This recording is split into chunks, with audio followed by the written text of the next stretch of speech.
The Panamera's Porsche design cues are stretched to the limit of credibility and beyond. After 7 years, the Panamera no longer has to prove itself against the stigma of contentiousness. The mission now is to make Porsche's idea of a 4-seat GT seem unequivocally more appealing than BMW, Audi, Maserati, Mercedes-Benz and Jaguar have managed in the meantime.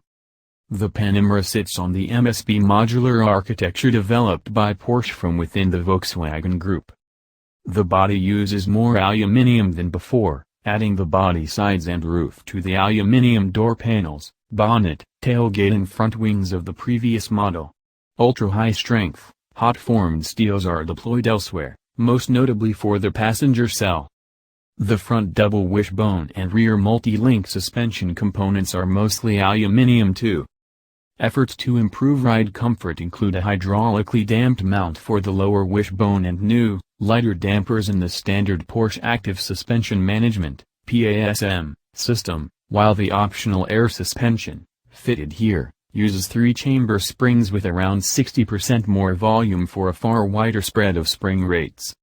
All feed into Porsche's 4D chassis control system, which networks data from each individual sensor to make previously independent, reactive chassis functions part of an integrated response. Alongside these changes, Porsche Dynamic Chassis Control Sport, Torque Vectoring Plus and rear axle steering also feature. The latter is carried over from the 911 and allows a much more direct steering ratio than was previously permitted.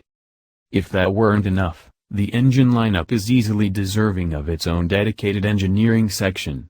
We've opted to test the 4S, the first Panamera to combine a V8 diesel and all-wheel drive, but we might have easily chosen to drive the 434 bhp 2.9-liter V6 or the 542 bhp twin-turbo 4.0 V8, both also being all-new. The main touchscreen of the PCM infotainment system monopolizes the dashboard. The 12.3-inch display now extends the full width of the center console and catapults the Panamera into the technology big league.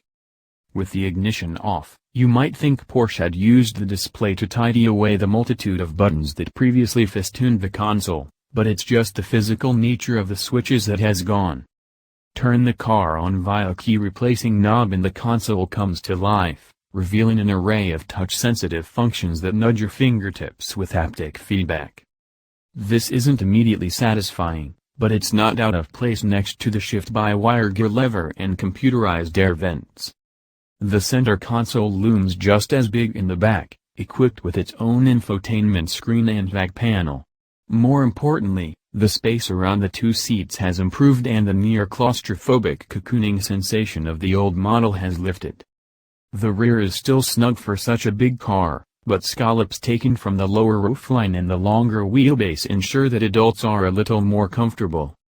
The high-decked boot remains, but it's big enough at 495 liters, and the 40/20/40 split seats flop forward to offer 1,304 liters and a flat floor. Overall, it's luxurious, high-tech, handsome, practical and indefinably sporting. Chalk up modern GT benchmark number 1.